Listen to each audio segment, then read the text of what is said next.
Shalom, salam jumpa kembali untuk umat Allah yang terkasih. Kita kembali pada katekese tentang Ekaristi, yakni pada bagian yang kedua, yaitu aneka unsur misa. Ada penjabaran pertama, yakni pewartaan dan penjabaran sabda Allah.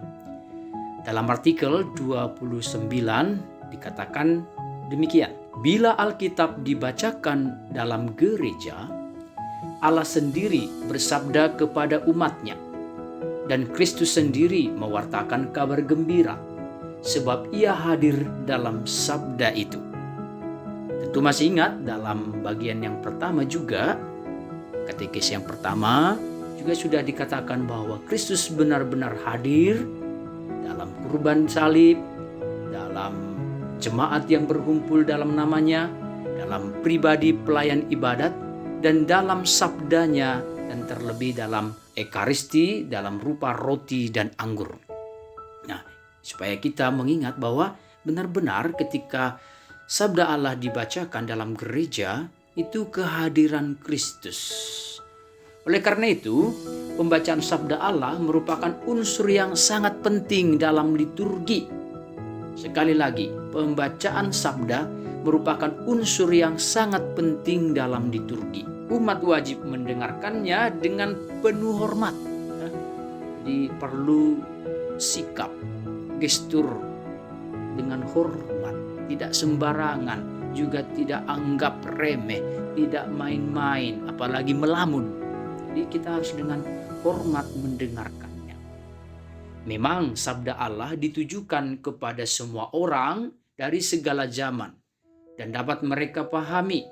Namun sabda itu akan dipahami secara lebih penuh dan lebih berhasil guna bila dijabarkan secara konkret.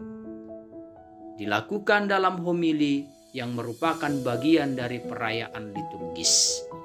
Jadi supaya lebih konkret, lebih membumi apa yang diwartakan Tuhan dalam sabdanya harus dijabarkan memang dalam homili.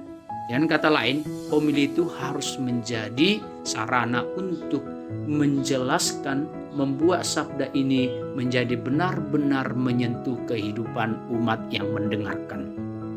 Itulah yang dikatakan tadi tentang pentingnya pewartaan dan penjabaran, dijabarkan, dijelaskan dalam bentuk khotbah, dalam bentuk renungan dan refleksi, terutama dari imam sebagai selebran tentunya dalam perayaan Ekaristi. Nah, itu yang pertama. Lalu yang kedua, dalam penjabaran ini dikatakan juga tentang doa dan tugas-tugas imam lainnya. Jadi rupanya bisa jadi di satu perayaan Ekaristi, misa kudus, ada lebih dari satu imam. Maka dijabarkan juga tugas-tugasnya. Pertama dalam artikel 30. Di antara doa-doa yang dibawakan oleh imam, doa syukur agung menduduki tempat utama. Saya harap kita mengerti sungguh kapan, di mana, dan bagaimana doa syukur agung itu. Itu merupakan dikatakan di sini adalah tempat yang paling utama dalam doa-doa. Ada banyak doa mulai dari doa kolekta sampai doa sesudah komuni. Tapi di antara dua itu, doa syukur agunglah yang menempati tempat yang utama. Doa itu merupakan puncak seluruh ibadat. Kalau puncak artinya di situ sudah mencapai kepenuhannya.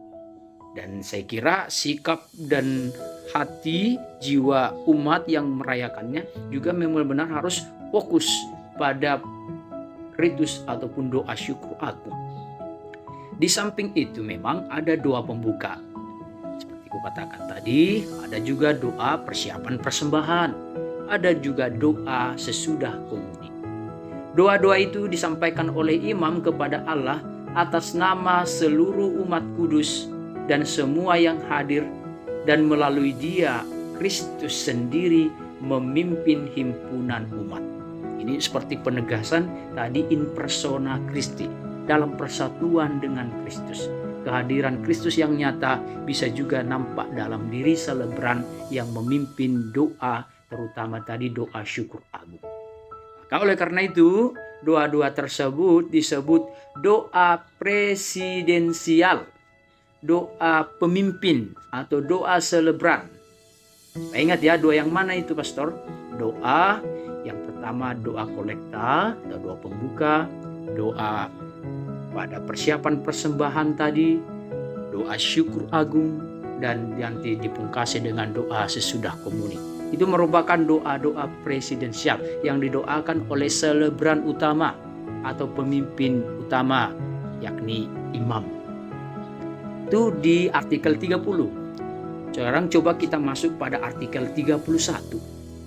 Sebagai pemimpin jemaat, imam berwenang menyampaikan sejumlah ajakan yang tercantum dalam tata perayaan yang bersangkutan sesuai ketentuan rubrik.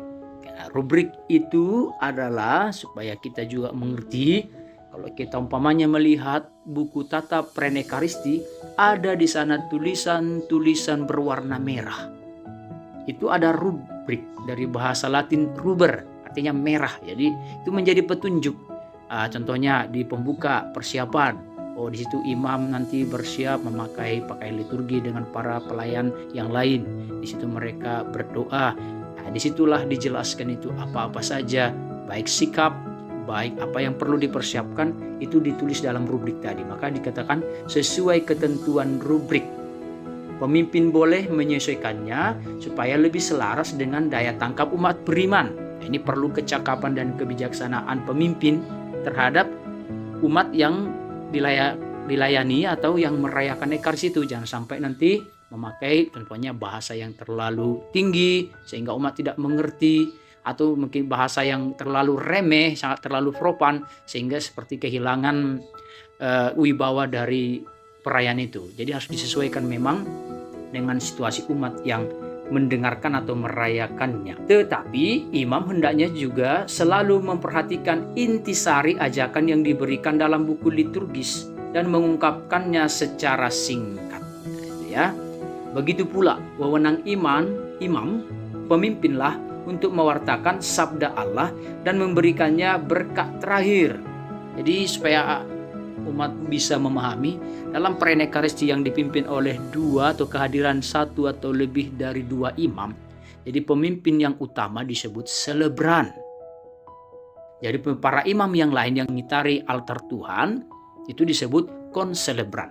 Jadi dikatakan tadi di sini, pemimpin utama selebranlah yang lebih disarankan, lebih pas untuk mewartakan sabda Allah dan juga memberikan berkat terakhir. Gitu ya, supaya nanti paham. Siapa tahu nanti kalau merayakan ekaristi ada beberapa imam, coba diperhatikan. Terupanya yang memimpin di awal mulai dari dalam nama Bapa, Putra, dan Roh Kudus sampai pada nanti dikatakan pembacaan sabda dan homili, dan terutama bagian berkat selebran utamalah. Para konselebran nanti bisa dibagi dalam tugas yang lain, sama dalam doa syukur agung, ada pembagiannya di situ, mungkin doa umat, dan ada yang bisa yang diberikan atau disampaikan kepada imam lain untuk menyampaikan hal-hal di luar dari yang tiga tadi, terutama bagian sabda dan berkat penutup.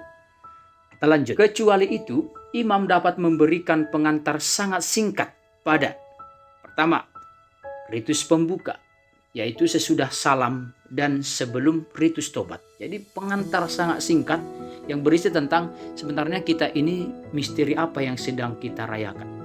Kedua, pada liturgi sabda sebelum bacaan-bacaan bisa diberi pengantar. Ketiga, dalam liturgi ekaristi sebelum privasi, tetapi tidak pernah dalam doa syukur agung sendiri. Dan keempat, pada ritus penutup sebelum pengutusan.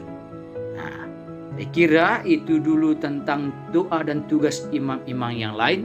Semoga lewat katekese ini kita makin mengerti yang kita rayakan, terlebih terutama dalam pewartaan, penjabaran sabda, doa, dan tugas-tugas imam yang lain. Demikian, Tuhan memberkati kita semua. Amin.